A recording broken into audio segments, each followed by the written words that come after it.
ल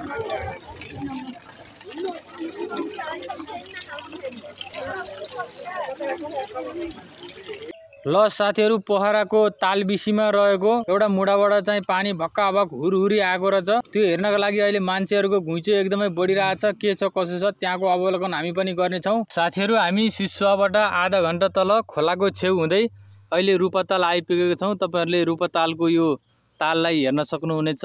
भिडियो अन्तिमसम्म हेर्दै गर्नु होला। हामी चाहिँ तालबेसीमा मुढोबाट पानी निक्लेको ठाउँ पनि तपाईहरुले देखाउने नै छौं।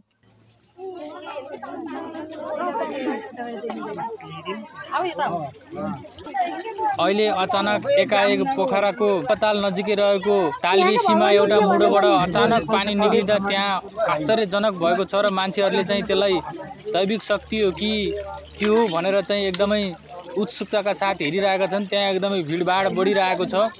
त्यही ठाउँ अहिले तपाईहरुलाई हामीले देखाउँदै छौं। तपाईहरु अन्तिमसम्म यो भिडियोलाई हेर्दै गर्नु होला। रूपतालको विस्तार गर्ने क्रममा यहाँ 3 वटा डोजरले यो मुढोलाई एकैचोटी खन्दा पनि यो मुढो खन्न नसकेको भन्ने कुरा सुन्नमा आएको छ। त्यस्तै गरी यो मुढामा दैविक शक्ति हो भनेर चाहिँ विश्वास नगर्ने, अन्धविश्वासी हो, ढोगी हो भन्ने 3 जनालाई यही बेपत्ता गरेको भन्ने कुरा पनि सुनिएको छ। तपाईहरु पनि यहाँ आएर एकचोटी दर्शन गर्न सक्नुहुनेछ जलदेवी माताको। र यदि तपाई यहाँ आउन सक्छ छैन भने यही भिडियो मार्फत पनि तपाईले दर्शन गर्न सक्नुहुनेछ। जय जलदेवी माता, हर हर महादेव, जय शिव शंकर, जय भोले।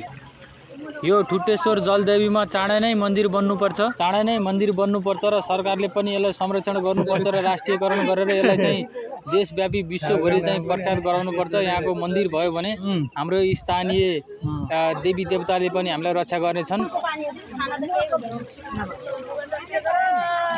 ल जलदेवी माताले सबैको रक्षा गरून्, कृपा गरून्। अब यति भन्दै आजको फेरि भ्लग पनि यही अन्त्य गर्न चाहन्छौँ है। अब हाम्रो भ्लगलाई चाहिँ लाइक, कमेन्ट, शेयर, सब्स्क्राइब गरिदिनु होला सबैजनाले। जय भगवान, टाटा।